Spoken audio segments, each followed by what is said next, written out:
This move immediately claims central space and opens diagonals for the queen and king's bishop, preparing to control the board's core and develop pieces quickly.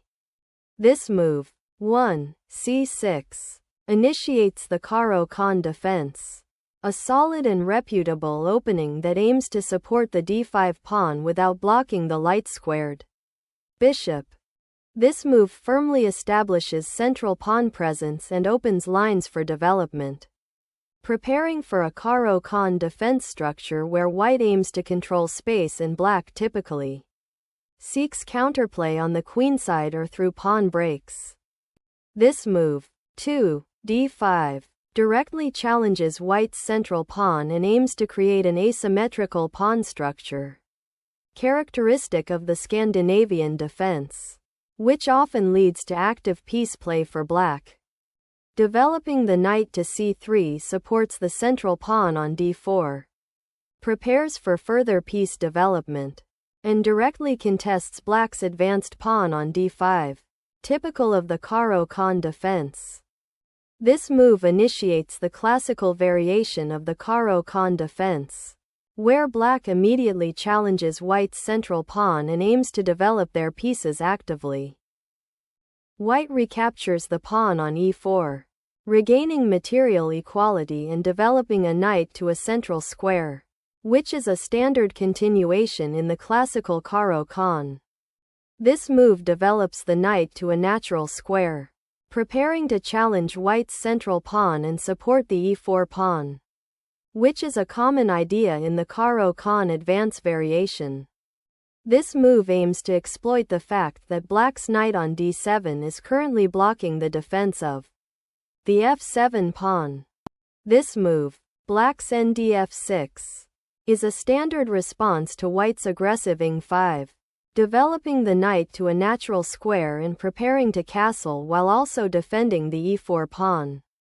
Indirectly, this move develops the bishop aggressively to the active c4 square, targeting black's weak f7 pawn and preparing for castling, while also challenging black's control over the central dark squares in the Caro-Kann defense.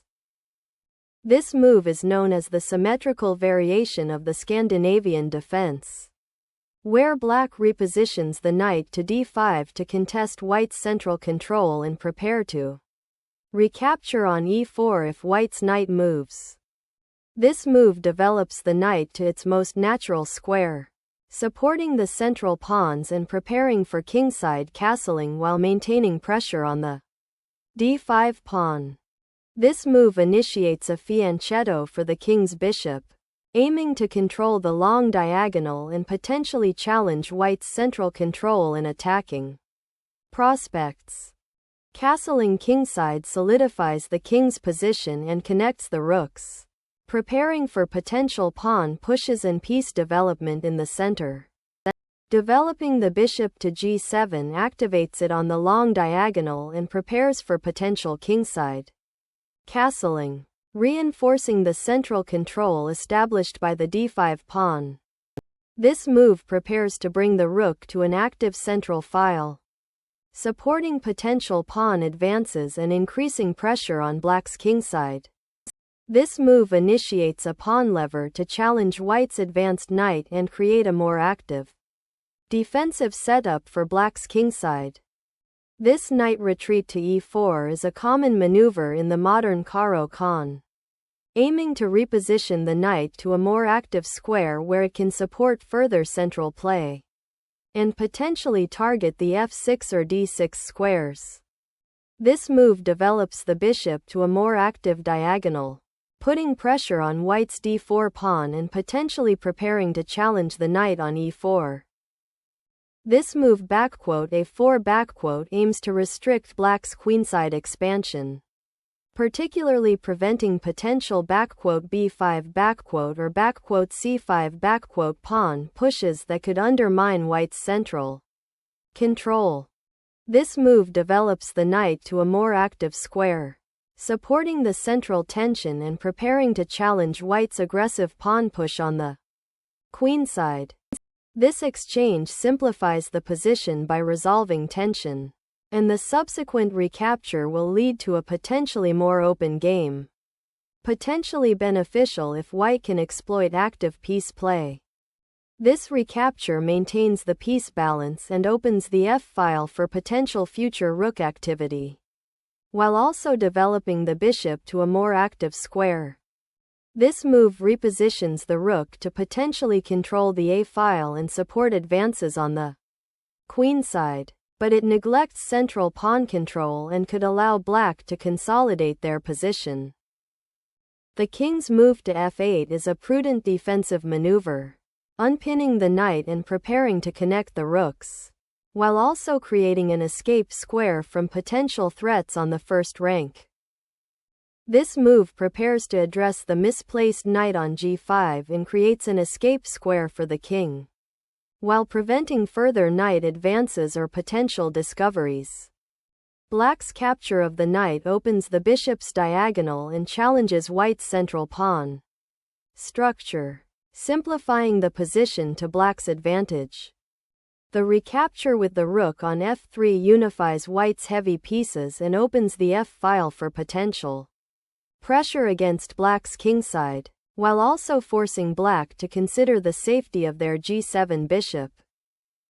After white's rook capture on f3, black's king repositions from the potentially vulnerable g8 square, centralizing to g7 and preparing to potentially support pawn advances or counterplay on the king side. This move prepares to reinforce the central pawn structure and potentially support a future b4 push, aiming to gain queenside space. The move 16, qd7 centralizes the queen, preparing to connect the rooks and potentially support a kingside advance or a queenside expansion. This move centralizes the queen, supports the knight on e4, and prepares for potential queenside expansion or to reroute the queen to a more active square. Developing the rook to the semi-open d-file prepares for potential central pawn breaks and supports the knight's central influence. This move prepares to double rooks on the e-file, increasing pressure on black's central pawn structure and potentially creating attacking opportunities. This move reorganizes the queen to a more active central square, supporting the d5 pawn and potentially eyeing the kingside attack. This pawn push aims to gain space on the queenside and potentially create a passed pawn, while also opening a line for the rook or queen to support the advance. The move road 6 is repositioning the rook to a more active central square, supporting the d-pawn and potentially preparing to challenge the open c-file or support a central pawn push. This move repositions the rook to potentially target the kingside or reinforce the queenside, depending on black's response, creating a versatile attacking threat. This move unifies the rooks on the e-file and prepares to challenge white's control, potentially leading to an exchange that could simplify the position favorably for black. Reg 4 aims to centralize the rook on a more active file, preparing to exert pressure on black's kingside and potentially support an attack, while also freeing the other rook. This move forces white to decide whether to exchange queens or move the king, disrupting white's coordinated piece play initiated by the rook on g4. The king tucks away safely behind the pawns, preparing to activate the rook on the newly opened g-file and potentially support further pawn advances or counterplay. Capturing the rook on c1 removes a valuable attacking piece from white's position, simplifying the material balance and allowing black to consolidate their advantage.